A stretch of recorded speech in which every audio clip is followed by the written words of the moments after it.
10 class के सभी विद्यार्थियों को पुनः एक बार मेरे YouTube चैनल में ऑनलाइन क्लास के लिए स्वागत है। मैं आज मैथ विषय से, गणित विषय से प्रश्नावली 3.1 शुरू करने जा रहा हूं, जिसमें मैं चाहूंगा कि आपको यह गणित इतना आसान बना दिया जाए जो थोड़ा सा आप कंस्टेंट होके इसको देखें।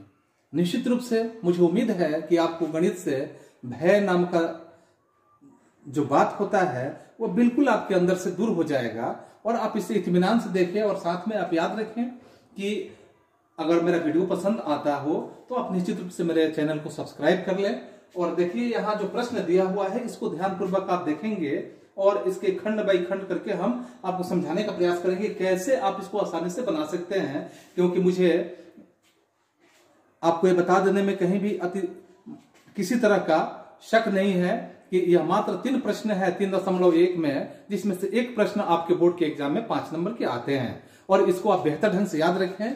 और ऐसे सवाल में से एक सवाल आपके आते हैं, इसलिए इसको अन्यथा नहीं लेते हुए थोड़ा सा कोशिश होकर और थोड़ा सा बस आप निश्चित रूप से समझें। जैसे दिया हुआ है कि आफ्ताब अपनी पुत्री से कहता है कि 7 वर्ष पूर्व मैं तुमसे 7 गुनी आयु का था।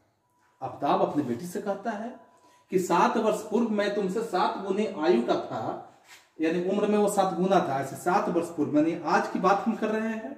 आप समझेंगे इसको कि आज की बात से 7 साल पहले आफ्ताब अपने बेटी से 7 गुनी उम्र का था, यानी 7 गुना उम्र में पड़ा था। और कह रहे हैं कि अब से 3 वर्ष के बाद, यानी आज की बात कर रहे हैं, तो आज से 3 वर्ष के बाद अगर देख रहे हैं तो बता रहा है कि आज से 3 वर्ष के बाद तुमसे मात्र 3 गुने उम्र का रह जाऊंगा।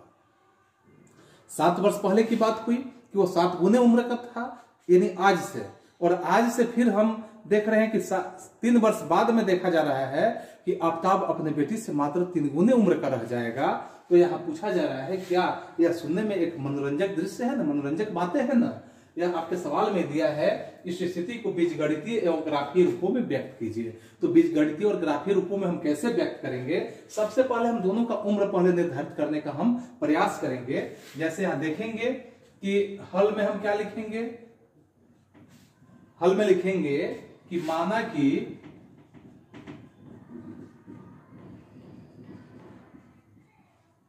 आफ्ताब की वर्तमान आयु, क्योंकि अभी वर्तमान उम्र से हम तुलना करेंगे, चाहे हम 7 वर्ष पीछे जाएं और चाहे 7 वर्ष आगे जाएं। तो यहाँ वर्तमान आयु जो है आफ्ताब का x वर्ष हम मान लेते हैं, यानी कि आज का जो आफ्ताब का उम्र है वह x वर्ष है। आज के डेट का जो उम्र है आफ्ताब का वह x वर्ष है। उसी तरह उसके पुत्री के आयु और उसी तरह मान लेते हैं कि आफ्ताब की पुत्री की आयु, पुत्री की वर्तमान आयु बराबर हम कर लेते हैं y वर्ष। आफ्ताब का आयु x वर्ष और पुत्री का आयु y वर्ष ले लेते हैं। पुनः हम प्रश्न से चलते हैं आगे।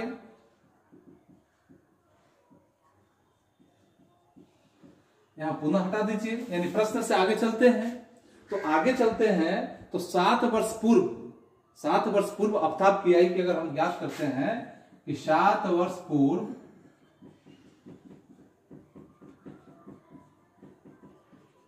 आफ्ताब की आयु, 7 वर्ष पूर्व आफ्ताब की आयु। तो अभी वर्तमान में आज का जो उम्र है वो x वर्ष है।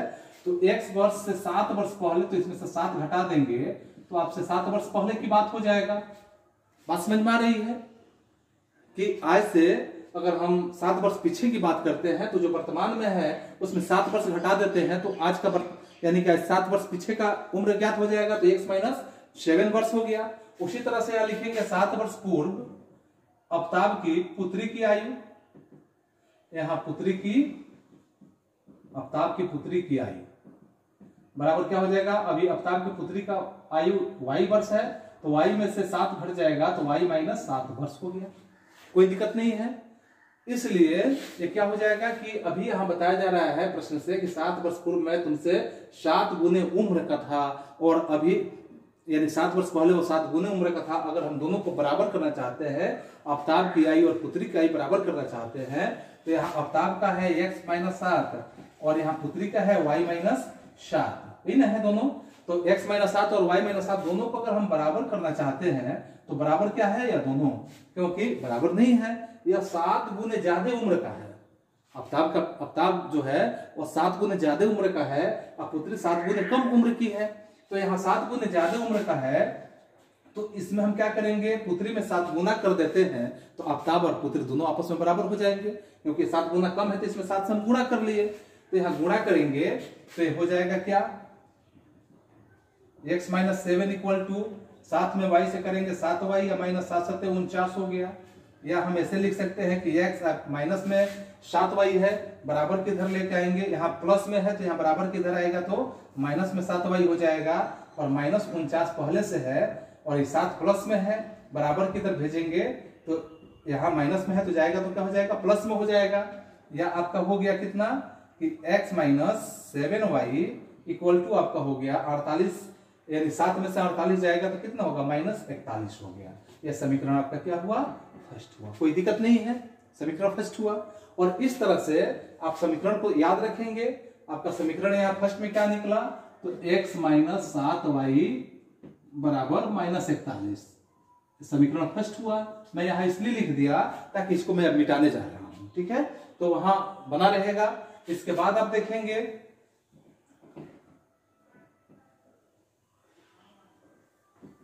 यहां फिर देखेंगे कि जैसे आपका 3 वर्ष बाद अवताब की आयु, तो यहां 3 वर्ष बाद की बात करते हैं, क्योंकि यहां 3 वर्ष बाद की बात अब करेंगे कि 3 वर्ष बाद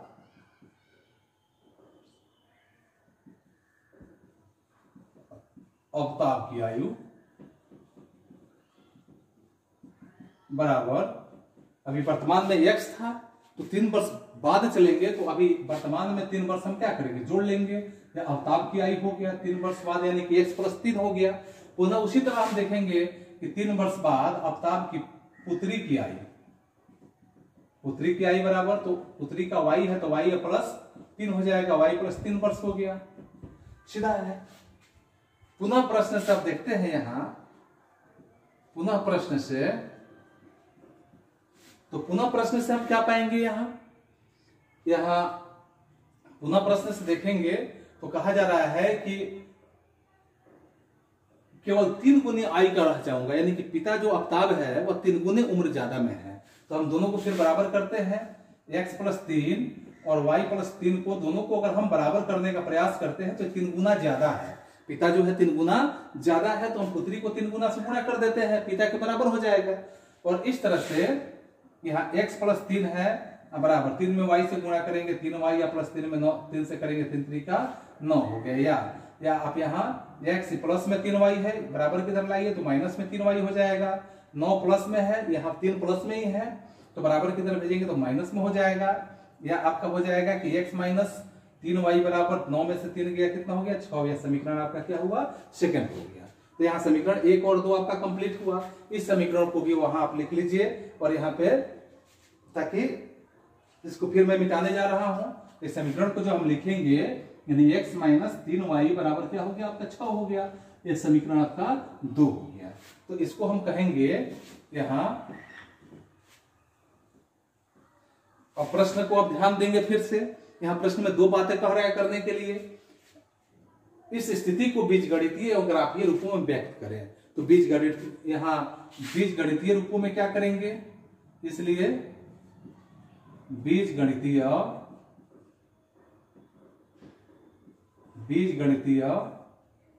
स्थितियों में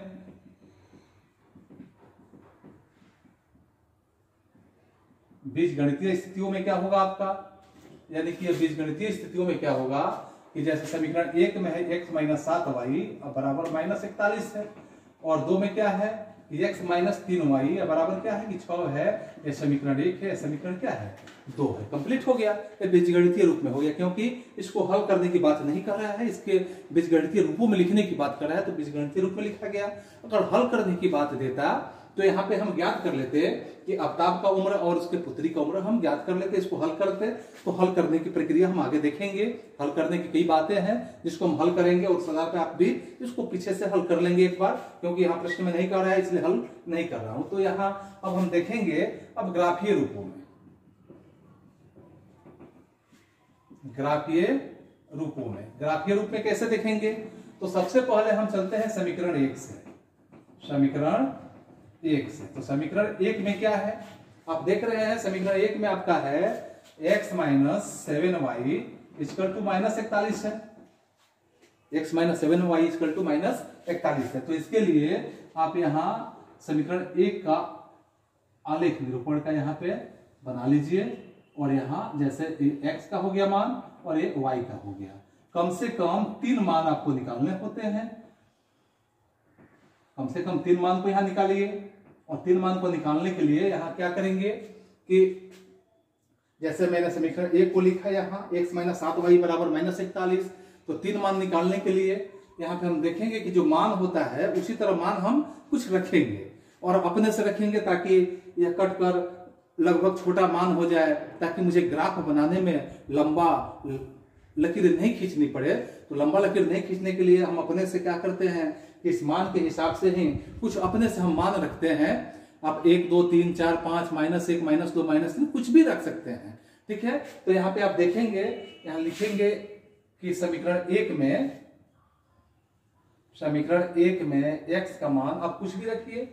x का मान अगर आप 7 रखते हैं, x का मान कितना रखते हैं 7 रखते हैं, क्योंकि y की जगह पे भी 7 है, तो 7 रखते हैं। तो देखिए यहाँ क्या होगा, अगर 7 है तो समीकरण में x जहां जहां है वहां 7 रखिए, यानी कि हो जाएगा 7 माइनस 7y बराबर माइनस 41। या में लिखेंगे फिर यहाँ कि माइनस 7y बराबर यहाँ माइनस 41 है, और ये प्लस में 7 है, बराबर किधर जाएगा तो माइनस में 7 हो जाएगा। या यहाँ आपका हो जाएगा कि माइनस 7y बराबर यहाँ माइनस माइनस प्लस हो जाएगा, माइनस माइनस क्या होगा आपका प्लस हो जाएगा। और इस तरह से यहाँ 41 और 7 कितना हो जाएगा आपका 48 हो जाएगा, माइनस में 48 हो जाएगा।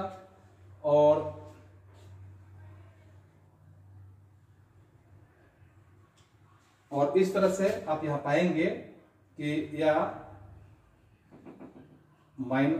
माइनस से माइनस कटा दीजिए, माइनस से माइनस कट गया, या y बराबर क्या हो गया आपका 48/7 हो गया। कुछ इसी तरह का मान है। साक्षक यहाँ साक्षक 42 है, 6 के अंतराल में जा रहा है। 7 अगर रखें तो साक्षक 42 7 7 49, अगर यह 49 आता तो आपका 7 से कट जाता है, यानी कि 7 से थोड़ा सा कम है। इसको आप डिवाइड करके भी देख सकते हैं कितना कम है, तो यहाँ 48/7 हो गया, ठीक है।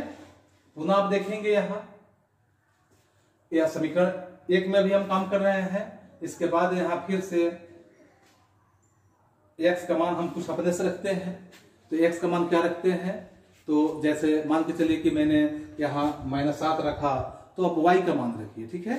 यहाँ x के बाद अब किसका मान रखिए कि y का मान रखते हैं। y बराबर अगर 6 रखते हैं तो y का मान 6 रखेंगे तो क्या होता है, देखिए y बराबर 6 से, तो जहां जहां y है समीकरण में वहां वहां हम 6 रखेंगे, यानी x माइनस 7y है तो 7 गुणे 6 बराबर -41, या x माइनस 7 कितना हो गया 42 बराबर -41, ठीक है।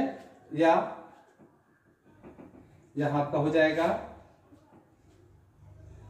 x बराबर -41, यह जाएगा तो प्लस में 42 हो जाएगा, इसलिए x बराबर क्या हो गया कि 42 में से 41 गया तो 1 हो गया, ठीक है।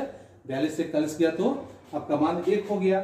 पुनः आप देखेंगे यहाँ x का मान फिर रखिए कुछ, यानी कि एक माइनस में रखे थे तो एक प्लस में रखिए, यानी कि 7 यहाँ माइनस में हम रखे थे, यहाँ 7 प्लस में रखा गया था। तो अब क्या करेंगे कि यहाँ हम 7 माइनस में रखते हैं x बराबर 7 से।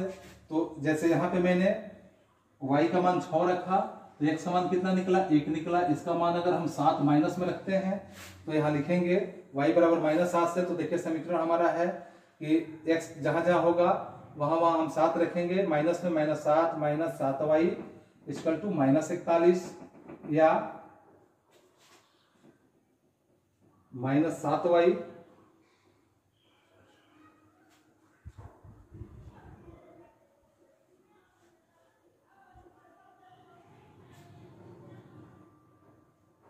-7y, यहाँ -7y बराबर -41 है, और एक क्या है आपका प्लस माइनस में 41 से जाएगा तो ये प्लस में 7 हो जाएगा, या -7y बराबर 7 में से 41 जाएगा, कितना बच जाएगा, तो यहाँ पे -34 बच जाएगा, और माइनस से माइनस कट गया, इसलिए y बराबर क्या हो जाएगा, y बराबर 34 माइनस में 34 बटा कितना हो जाएगा आपका 7 हो जाएगा, 7 गुना में है, इसलिए y बराबर आपका हो गया -34 बटा 7 यानी 7 चौक 28, यानी 4 से भी कुछ ज्यादा जाएगा, इसको हम डिवाइड करके बाद में देखेंगे, यानी कि -34 बटा हो गया 7 हो गया। ठीक है, और इस तरह से समीकरण 1 हमारा तैयार हुआ। 1 का हमारा आलेखीय निरूपण कैसे होगा उसका मान हमने वहां पे कंप्लीट कर लिया। इसके बाद आलेख बनाएंगे तो हम देखेंगे कि आलेख को कैसे बनाएंगे, पुनः हम देखेंगे अब समीकरण 2 से। यह समीकरण 1 हो गया, अब समीकरण 2 के लिए हम बनाते हैं, फिर से वेन डायग्राम हम बनाते हैं यहाँ, और उसको हम सॉल्व करते हैं समीकरण 2 में।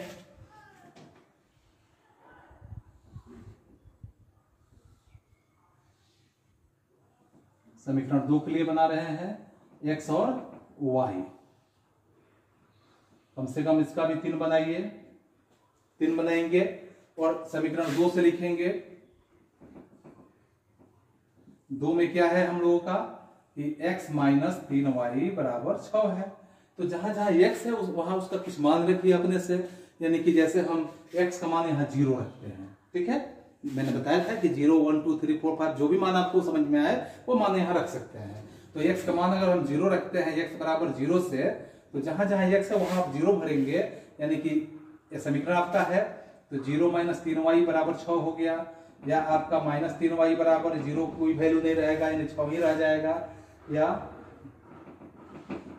y बराबर क्या हो जाएगा, तो माइनस में 3y चला जाएगा बटा में, यानी 6 बटा -3, 3 गुना 6 -2 हो गया। इस तरह से इसका मान आप देखेंगे -2 हो गया। ठीक है, पुनः आप यहाँ करेंगे, अब x का मान 0 रखे तो y का मान आप यहाँ -3 रख के देखिए, जैसे -2 आया तो अपने से भर लीजिए, बराबर कर लीजिए -3 के, यानी y बराबर -3 से, तो जहां जहां y होगा वहां वहां -3 रखेंगे। जैसे आपका समीकरण x -3 है तो 3 के बाद y है तो -3 हो गया, बराबर 6 है तो 6, या x equal x minus minus plus हो जाएगा, 3 3 का कितना हो गया 9 हो गया, बराबर 6 है, या x बराबर क्या हो जाएगा, तो 6 पहले से 9 प्लस में बराबर किधर जाएगा तो माइनस में, इसलिए x बराबर 6 में से 9 गया तो क्या हो जाएगा -3। यदि हम y का मान -3 रखे तो x का मान भी कितना हो गया -3 हो गया, कोई दिक्कत नहीं होगा, बहुत आसान है।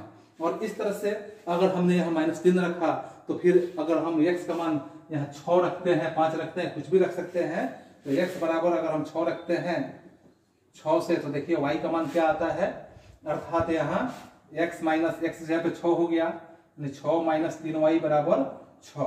ठीक है, 6 माइनस 3y बराबर 6, यानी कि -3y बराबर 6 पहले से है, माइनस में प्लस में 6 या माइनस में 6 हो जाएगा, या -3y बराबर 6 से 6 हो गया 0, या y बराबर तो 0 के बटा में कोई भी संख्या जाता है उसका वैल्यू होता है 0, तो इसका भी वैल्यू हो गया 0। और इस तरह से समीकरण आपका तैयार हो गया। तो 2 समीकरण और 1 समीकरण को अब हम आलेखीय विधि से हल कैसे करेंगे, तो आलेखीय विधि से तो हल हो गया, आलेख पे इसको कैसे सजाएंगे, इसको सजाने के लिए जैसे मैं आपको अब यहाँ आलेख एक बना के दिखा रहा हूं कि जैसे आपका मान है उसी तरह आप यहाँ मान रखेंगे, और इस मान के आधार पर ही आलेख का निर्माण करेंगे। जैसे आप देखिए यहाँ कैसे हम आलेख बनाएंगे, आपके लिए आलेखीय कॉपी होगा और उसी पे आप बनाएंगे। समीकरण 2 था आपका,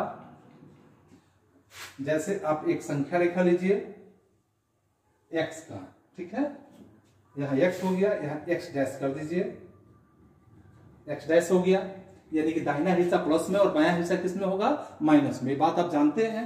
पुनः आप देखिए यहाँ इस संख्या रेखा को लीजिए, ये y हो गया, इधर हो गया y डैश, ठीक है, यानी कि इसके ऊपर वाला जो है प्लस में और बाएं हिस्से वाला क्या हो गया माइनस में। यहाँ बीच का केंद्र जो होता है आप जान रहे हैं कि 0 से शुरू हो रहा है, तो 0 से शुरू हो रहा है तो आप यहाँ लेके चलेंगे प्लस में 1 2 3 4 5 6 7 8 9 10। अब 10 तक लेके चले मान को। उसी तरह से यहां चलेंगे 1 2 3 4 5 6 7 8 9 10। कोई दिक्कत नहीं होगा। इसी तरह इधर चलेंगे -1 -2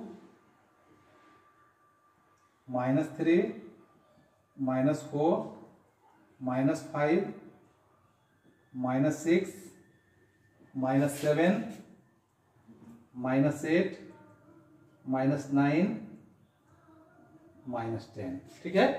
फिर यहां जो डैश वाला है माइनस में जाएगा, -1 -2 -3 -4 -5 -6 -7 -8 -9 और -10।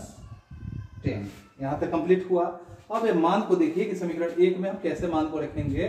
तो x का मान अगर हम 7 लेते हैं, प्लस में है, तो x का मान 7 आप देख रहे हैं कि यहाँ पे है, देख रहे हैं। तो 7 यहाँ पे, तो y का मान क्या है 48/7, यानी कि 48/7 का मतलब आप समझ रहे हैं ना कि 48/7 यानी कि 7 से भाग देंगे तो 7 7 49 होता, यानी 7 6 42 और यहाँ बच गया 6, दशमलव लगाएंगे यहाँ 0, तो 7 8 56 यानी कि 6.8 यानी कि 6.25 से थोड़ा सा कम, 6.25 से थोड़ा सा कम, यानी कि अभी किसमें है, प्लस में ही है, यानी 6.25 से ज्यादा, यानी कि 6.80 है तो 6.25 से ज्यादा हो रहा है। ठीक है। और 7 से कम हो रहा है तो इसे थोड़ा सा, यानी कि 80 का मतलब कि सभी के बीच में आप समझ रहे हैं। जब आप ग्राफीय कॉपी पे जब इसका विश्लेषण करेंगे, ग्राफीय कॉपी पे बनाएंगे, तो आप देखेंगे इसके बीच में 10 लकीरें होगा, 10 लकीरें होगा, तो इसमें से 8वें लकीर पे आप जाएंगे और इसके सामने, ठीक इसके सामने, दोनों के सामने आप मिलाएंगे और मिलाकर क्या करेंगे आप ग्राफीय विधि में एकदम बेहतर ढंग से इसको दोनों के बीच में जो कटान बिंदु होगा उस कटान बिंदु पे इसको मिला देंगे और यहाँ लिख देंगे क्या कि 7 और क्या है 48/7। कोई दिक्कत नहीं है। पुनः आप देखेंगे कि दूसरे मान में x का मान 1 है तो y का मान कितना है 6 है, x का मान 1 और y का मान 6, यानी 1 और 6 के ठीक सामने, 1 के सामने भी और 6 के सामने भी, तो यहाँ लिखेंगे 1 और 6। ठीक है। पुनः आप लिखेंगे यहाँ x का मान माइनस में 7 है और y का मान कितना है -34/7 है। तो -34/7 का मतलब आप समझ रहे हैं कि 34 में आप 7 से भाग देकर देखिए कि 7 चौका 28, 8 बचा,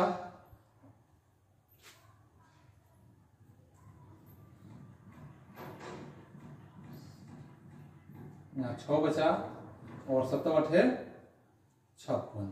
यह भी हो गया आपका 4.8, यानी कि 4.8 का मतलब आप देख रहे हैं कि माइनस में 4 और 5 के बीच में 8वां जो लाइन होगा, इस 8वें लाइन के बीच में हम चलेंगे और इसका कितना मान है, x का मान, यहाँ x का मान आपका पूरा 6 है, नहीं 7 है, x का मान 7 है, 7 के सामने, और इसका कितना जाएगा, यानी कि 4 और 5 के, यानी कि 8वें लाइन पे मान लीजिए कि यहाँ है 8वां लाइन, तो 8वां लाइन है तो यहाँ इसके ठीक सामने हम मिला देंगे। ठीक है। 7 और इसके सामने।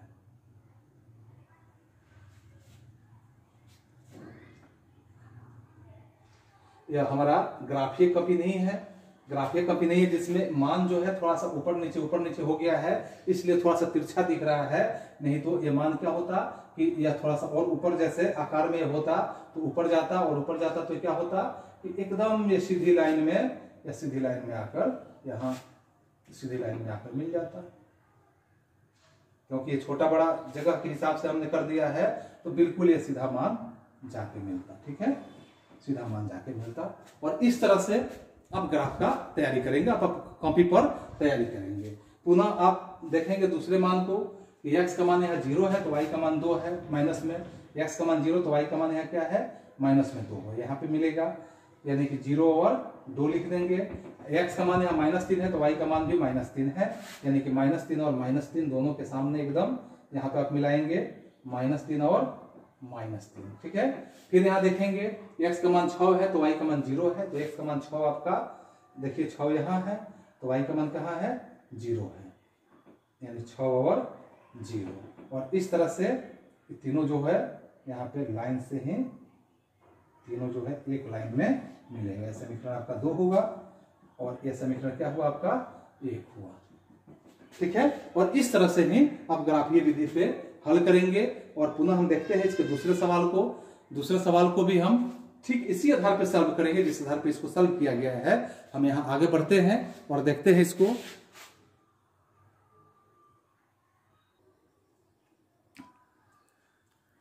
देखिए यहाँ जैसे दूसरे प्रश्न आपका दिया हुआ है कि क्रिकेट टीम के एक कोच ने 3900 रुपया में 3 बल्ला तथा 6 गेंद खरीदी। क्रिकेट टीम का एक कोच है, 3900 रुपये में 3 बल्ला खरीदा और 6 गेंद खरीदा। बाद में उसने उसी तरह का एक बल्ला और 2 गेंद फिर से खरीदा। वह कितने रुपए में खरीदा? 1300 रुपए में खरीदा। इस स्थिति को बीजगणितीय तथा ज्यामितीय रूप में व्यक्त कीजिए। तो यहाँ पे हम देखेंगे, हल करेंगे, फिर वही आपका प्रश्न होगा। हल में देखेंगे कि यहाँ बीजगणितीय रूप में अगर देखते हैं,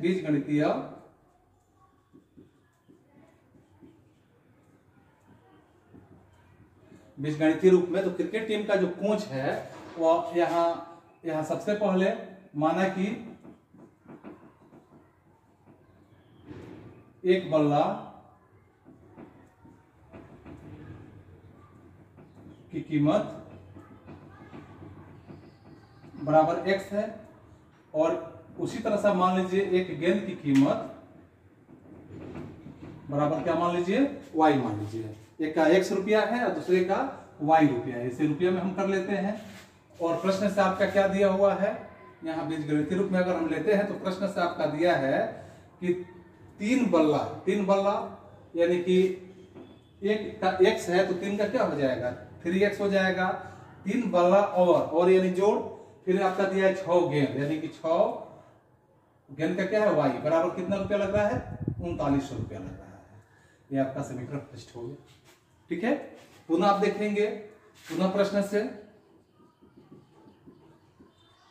क्या दिया है कि एक बल्ला यानी कि 1x, तो 1x का मतलब कि x रहेगा, 1 के साथ ये छुपा ही है। और उसी प्रकार की 2 गेंद यानी कि 2y बराबर कितना रुपया 1300 रुपया। ये आपका क्या हुआ समीकरण 2 हो गया। तो आपका बीजगणितीय रूप दिख गया, बीजगणितीय रूप हुआ। तो यहाँ पे बीजगणितीय रूप में आपका समीकरण 1 हो गया। यहाँ 3x + 6y अब बराबर कितना हो गया 3900। यानी इसके बाद आप यहाँ जब हल करेंगे तो हल करने के क्रम में अब ग्राफीय रूप में चलेंगे।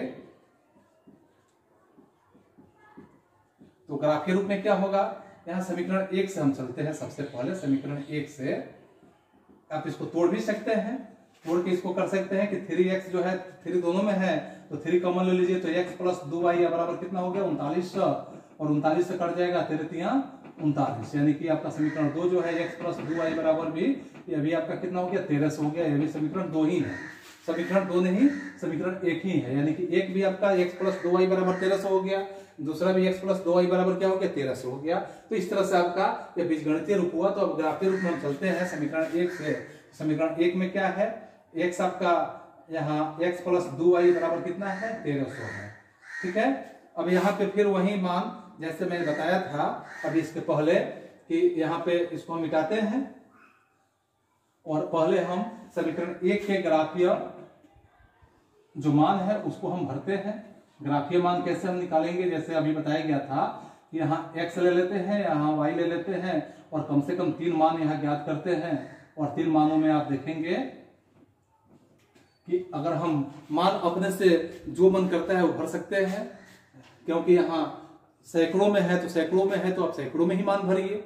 सैकड़ों में मान भरते हैं। अगर x का मान हम लेते हैं यहाँ 700 ले लेते हैं, x का मान 700 भर लेते हैं तो देखिए y का मान क्या आता है, यानी x बराबर 700 अगर लेते हैं 700 से तो जहां जहां x है वहां 700 भरेंगे। यदि x + y है तो 700 + 2y बराबर हो गया 1300, या आपका मान हो जाएगा 2y बराबर 1300 पहले से 700 प्लस में जाएगा तो माइनस में हो जाएगा, या 2y बराबर आपका 1300 में से 700 जाएगा तो यहाँ 600 हो जाएगा, या y बराबर क्या हो जाएगा तो 600 और बटा क्या हो जाएगा आपका, या 2 गुणा में है जाएगा तो भाग में, यानी कि 3 दूना 6, 300 बार में कट जाएगा, इसलिए y बराबर कितना हुआ 300 हुआ। यहाँ y का मान कितना निकल गया, 300 निकल गया। यानी कि एक मान रखेंगे, दूसरा मान आपका ज्ञात हो जाएगा। अगर फिर यहाँ हम x का मान रखते हैं, चाहे y का ही मान रखते हैं, यहाँ जैसे 300 है तो इसका मान हम अब 400 रखते हैं, 400 रख के चलते हैं। ये 400 अगर y का मान रखेंगे, y बराबर 400 पर अगर चलते हैं तो जहां जहां y है वहां वहां 400 भरेंगे। जैसे हमारा समीकरण यही है कि x प्लस 7y, 2y है तो 2 इंटू 400 बराबर 1300 है तो 1300, या x बराबर 4 दूना यहाँ 1300 पहले से है, 4 दूना 800 प्लस में जाएगा तो माइनस में हो जाएगा, इसलिए x बराबर कितना हो जाएगा, तो 1300 में से 8 हो जाएगा, x बराबर तो 500 हो जाएगा। तो x का मान कितना हो गया आपका, 500 हो गया। कोई दिक्कत नहीं है। पुनः आप 500 हुआ तो अब x का मान भी आप भर के देखिए कि यहाँ अगर हम 400 भरे थे तो अब इसके बाद हम y का मान 500 भरे, अच्छा है कुछ भी हम भर सकते हैं। x का मान ही अगर हम यहाँ 300 भरे थे y का, तो यहाँ अगर 300 लेते हैं तो क्या होता है, x बराबर 300 से जहां जहां x है वहां 300 भरते हैं। हमारा x प्लस 2y है तो 300 प्लस 2y बराबर 1300, या यहाँ आपका हो जाएगा कि 2y बराबर 1300 पहले से, और ये जो है आपका 300 प्लस में आएगा तो माइनस में हो जाएगा, या y बराबर ये 2 गुणा में आएगा तो घटा में, यहाँ 1300 में से 300 जाएगा तो 1000, और 1000 2 से कट जाएगा यानी 500, इसलिए y का मान कितना हो गया आपका 500। यहाँ कोई दिक्कत नहीं, यह आपका समीकरण 1 का ग्राफीय मान तैयार हो गया। ठीक है, पुनः अब देखेंगे यहाँ कि अब समीकरण 2 से चलते हैं। इस समीकरण 2 से ग्राफीय रूप के लिए, तो समीकरण 2 से ही अगर हम चलेंगे तो उसका भी मान निकाल लेते हैं, लेकिन फिर हम निकालेंगे अगर वही मान रखते हैं तो वही हो जाएगा, या हम मान चाहे बदल के रखने के लिए तो मान हम बदल के भी रख सकते हैं। ठीक है, लेकिन यही मान बार बार आएगा, क्योंकि इसी मान को रखेंगे तो बार बार वही मान आएगा। तो इस पे हम अब आलेख बनाते हैं। अगर समीकरण 2 में भी हम यही मान रखते हैं, क्योंकि दोनों का मान तो बराबर है, तो दोनों का मान इतना ही मान के चलिए कि 2 में भी वही हम ले लेते हैं। ये x हो गया, ये y हो गया, इसका 700 रखे थे तो इसका 300 निकला था, और इसका 500 निकला था जब 400 y का रखा गया था, फिर x का 300 रखा गया था तो y का 500 निकला था। यही मान जो कहते हैं रख लेते हैं, और इसका हम आलेख बनाते हैं। तो आलेख कैसे बनाएंगे, जैसे अभी बताया गया था कि पहले हम x का वैल्यू लेते हैं, उसके बाद y का लेते हैं। तो यहाँ दाहिने वाला x प्लस में हो जाएगा, और यहाँ बाएं वाला x डैश यानी कि माइनस में हो जाएगा, दाहिने वाला y प्लस में, y डैश यानी माइनस में। यहाँ अगर सौकड़े के हिसाब से चल रहा है, 100 के अंतराल में चल रहा है, तो 100 के अंतराल में चलिए, यहाँ 0 आपका हो गया, यह मान आपका 0 हो जाएगा, और इस तरह से यहाँ पे आपका 100 हो गया, यहाँ 200 हो गया, यहाँ 300 हो गया, यहाँ 400 हो गया, यहाँ 500 हो गया। यहाँ ज्यादा से ज्यादा मान आपका 500 तक का है, 700 तक का है, तो 700 तक का रखते हैं। 500 के बाद आपका हो जाएगा 600, उसके बाद 700, एक मान बढ़ा लेते हैं, 800 तक हम रखते हैं। उसी तरह यहाँ भी आपका मान 100 हो गया, 200 हो गया, 300 हो गया, 400 हो गया, 500 हो गया, 600 हो गया, 700 हो गया, 800 हो गया। पुनः यहाँ माइनस में 100 हो गया, माइनस में 200 हो गया, माइनस में 300, माइनस में 400, माइनस में 500, माइनस में 600, माइनस में ही 700, और माइनस में ही 800 हो गया। ठीक है, पुनः इधर चलिए, यहाँ भी y का मान माइनस में 100, माइनस में 200, माइनस में 300, माइनस में 400, माइनस में 500, माइनस में 600, और माइनस में 700, और अंत में माइनस में 800 रख लिए। ठीक है, अब देखते हैं समीकरण 1 में जो है कि x का मान 700 है तो y का मान 300 है। x का मान 700 यहाँ है और y का मान 300 है, दोनों के बीच में आपको जैसे अभी बताया गया कि ग्राफ को देख रहे हैं ना, टेढ़ा मेढ़ा हमारा थोड़ा सा हो जा रहा है। अगर ग्राफ कहीं पर आप इसको सीधा करेंगे तो एकदम उसका जो कटिंग आउट है पॉइंट बिंदु होगा, वहां पे आप रखेंगे और इसको लिखेंगे 700 और क्या लिखेंगे 300। ठीक है, पुनः आप देखेंगे कि x का मान 500 है, y का मान 400 है। x का मान 500 तो y का मान 400, आप देखेंगे कहाँ पे है 400 और 500, 500 के सामने और 400 के सामने यहाँ मिलाएंगे, 400 के सामने और 500 के सामने, यानी कि 500 और 400। ठीक है, पुनः आप देखेंगे x का मान 300 है तो y का मान 500, x का मान 300 है और y का मान 500 है, तो 300 और 500 के सामने लेके जाएंगे तो यहाँ हो जाएगा 300 और 500 मिल गया। और तीनों देखिए एक सीध में एक लाइन में ऐसे कैसे मिल गया, तो इस तरह से आप इसको तीनों को मिला देंगे और ये हो गया आपका समीकरण 1। और इसी को नीचे लिख दीजिए समीकरण 2, क्योंकि दोनों तो मान एक ही होगा और दोनों मान एक ही है, तो यहाँ पे समीकरण 1 और समीकरण 2 आपका कंप्लीट हुआ। इस तरह से यह दूसरा प्रश्न आप देखें और दूसरे के बाद आप देखेंगे कि तीसरा प्रश्न भी आपका इसी प्रकार से दिया हुआ है। जो तीसरा प्रश्न क्या है इसको हम देखते हैं फिर।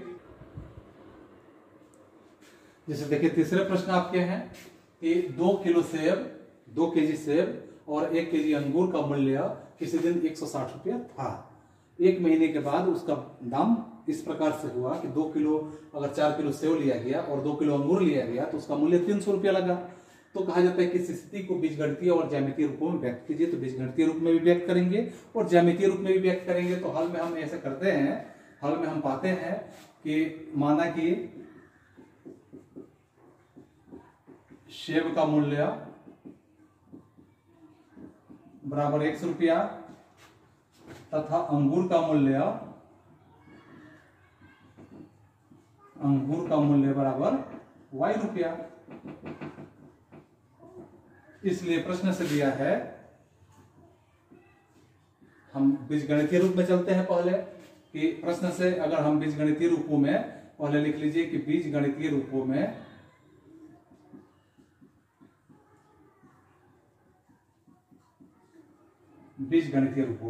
यहां प्रश्न से आप क्या देखेंगे, प्रश्न से आप पाएंगे कि दिया हुआ है कि 2 केजी सेब और 1 केजी अंगूर। तो 2 केजी यानी एक ऐसे सेब का मूल्य x है तो 2 केजी सेब यानी कि 2x प्लस और 1 केजी अंगूर यानी कि y, 1 केजी का मतलब y बराबर कितना है आपका, किसी दिन 160 रुपया हुआ करता था। यह समीकरण आपका फर्स्ट हो गया। पुनः आप देखेंगे, पुनः प्रश्न से, तो पुनः प्रश्न से चलते हैं तो इसमें आप क्या पाएंगे कि अगर यहां रखते हैं कि 4 केजी सेब और 2 केजी अंगूर, तो 4 केजी यानी 4x प्लस 2 केजी यानी कि 2y बराबर कितना हो जाता है, 300 रुपया हो जाता है। समीकरण 2 हो गया। यानी कि आप यहाँ बीजगणितीय रूपों में आपने पाया समीकरण 1 जो है आपका 2x प्लस y बराबर 160 और दूसरा समीकरण आपका क्या है कि 4x प्लस 2y बराबर 300, आपका बीजगणितीय रूप हुआ। अब इसको हम ग्राफीय रूपों में चलते हैं, बीजगणितीय और ज्यामितीय रूपों में व्यक्त करना है। तो यहाँ ज्यामितीय रूपों में अर्थात इसे हम ग्राफीय रूपों में अगर हम व्यक्त करते हैं या इसे ज्यामितीय रूपों में देखते हैं तो वही चीज है कि यहाँ समीकरण 1 के लिए यहाँ लिखेंगे समीकरण 1 से ग्राफीय रूपों में,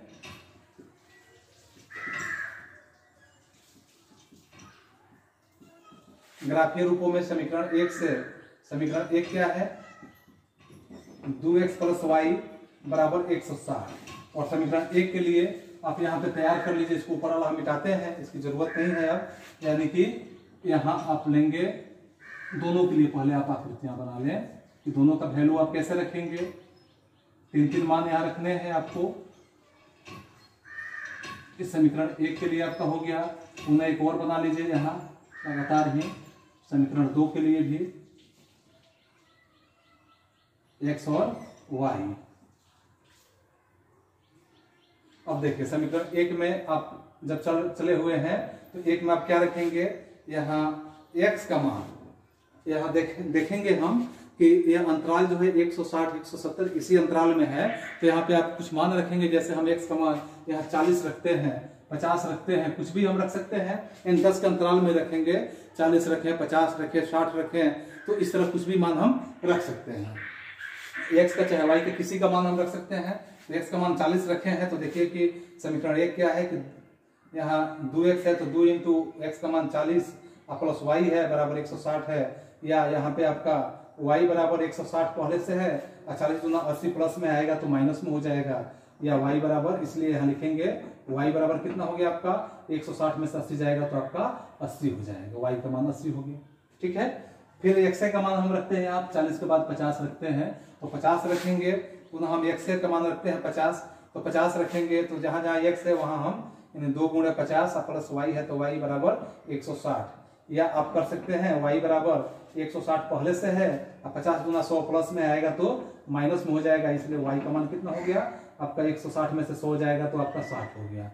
देख रहे हैं, इसका 50 रखे तब इसका 60 रखिए, तो फिर यहाँ x का मान 60 रखते हैं, यानी x बराबर 60 से, तो जहां जहां x है वहां 60 हम रखते हैं, तो 2 इंटू 60 हो गया, अब प्लस y है तो y बराबर 160 है तो 160 है, या y बराबर क्या हो जाएगा, तो 160 पहले से है और प्लस में 60 दूनी 120 प्लस में है तो आकर माइनस में 120 हो जाएगा, इसलिए y का मान क्या हो गया आपका 160 में से 120 जाएगा तो आपका 40 हो गया। आप देख रहे हैं आसानी से कोई भी मान निकाल सकते हैं, एक में y का मान रखते चलिए और एक में आप x का मान रखते चलिए, तो इसमें कोई दिक्कत नहीं है, आप x का रखिए चाहे y का रखिए।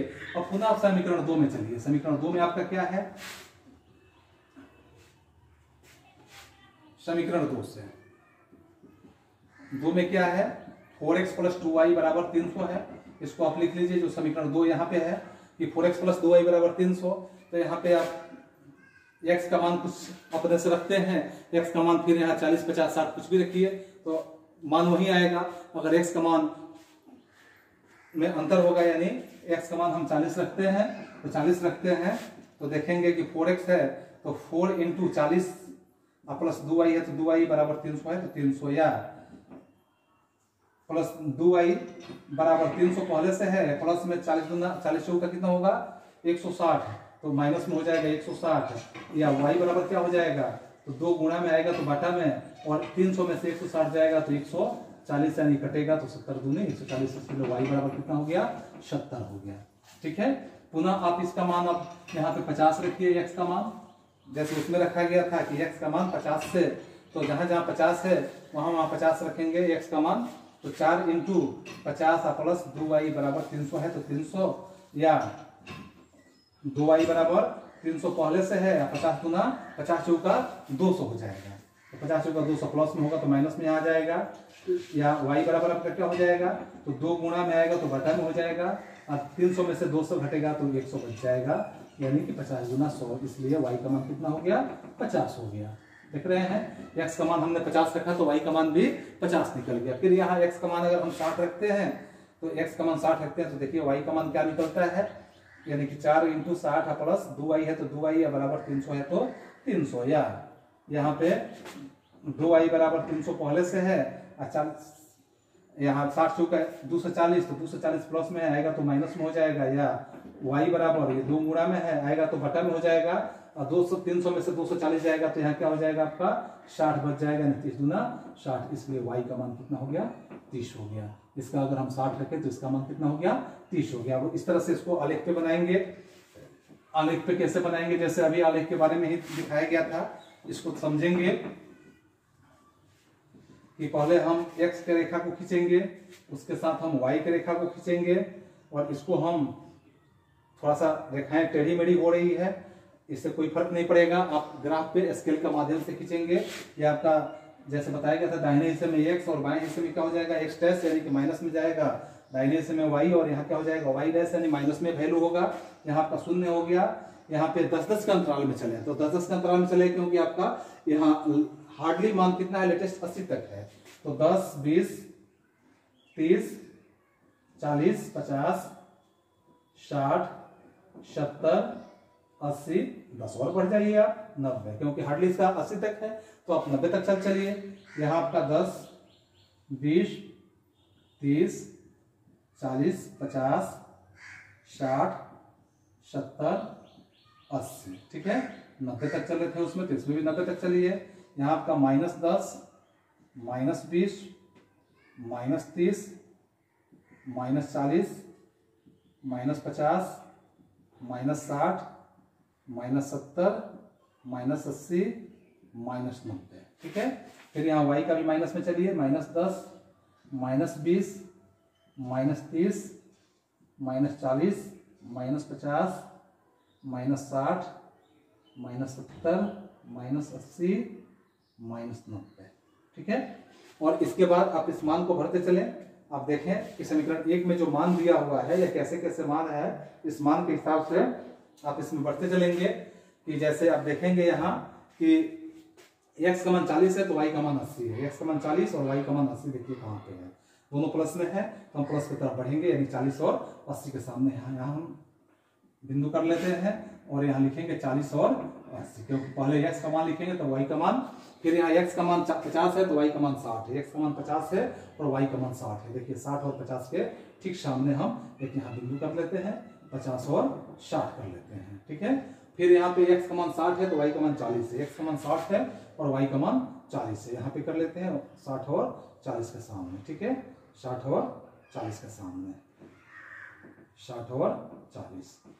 यह देखने में थोड़ा टेढ़ा दिख रहा है, लेकिन जैसे मैंने पहले ही बताया ये टेढ़ा नहीं होगा, ऐसे समीकरण स्पष्ट हुआ, ठीक है। ग्राफ पे बनाएंगे तो एकदम सीधा होगा, क्योंकि आप स्केल से लेंगे, सीधा लाइन खींचेंगे। पुनः आप देखिए समीकरण 2 में कि x का मान 40 है तो y का मान 70 है, x का मान 40 और y का मान 70, 40 और 70 के ठीक सामने आप चले और यहाँ पे एक बिंदु बना लें, 40 और 70, ठीक है। फिर यहाँ पे देखेंगे x का मान 50 है तो y का मान 50 है, x का मान 50 और y का मान 50, देखिए कहाँ पे है, तो यहाँ पे 50 और 50 के ठीक सामने, 50 और 50, 50 और 50। फिर यहाँ x का मान 60 है तो y का मान 30 है, x का मान 60 है और y का मान 30 है, तो आप यहाँ पे देखेंगे 60 और 30 के सामने, तो आप लेंगे यहाँ 60 और 30 और इस तरह से इस तीनों रेखाओं को एक साथ मिलाएंगे, यह भी आपका सीधा ही मिलेगा। मेरा मिलाया हुआ आपको थोड़ा सा टेढ़ा दिख रहा है, लेकिन आपको एक उदाहरण बता रहा हूं कि आप जानते हैं कि गेहूं का लड्डू टेढ़ा भी सही होता है, क्योंकि स्वाद तो वही होता है। आप इसे स्केल के माध्यम से ग्राफ की कॉपी पे बनाएंगे, बिल्कुल आपका लाइनिंग सीधा होगा और इस तरह से आप इसको बेहतर करेंगे। और मैं उम्मीद करता हूं कि इसमें आपको एक बेहतर समझ में आया हो, तो आप जरूर कमेंट बॉक्स में कमेंट भी करेंगे और सब्सक्राइब करना नहीं भूलेंगे। लेकिन इसमें आप याद रखें कि एक प्रश्न आपके बोर्ड में निश्चित होंगे, तो इसमें कहीं शक नहीं है, एकदम होंगे। आज बस यहीं पे समाप्त करते हैं, फिर मिलते हैं अगले क्लास में अगले सीरीज के साथ। तब तक आप सभी को एक बार पुनः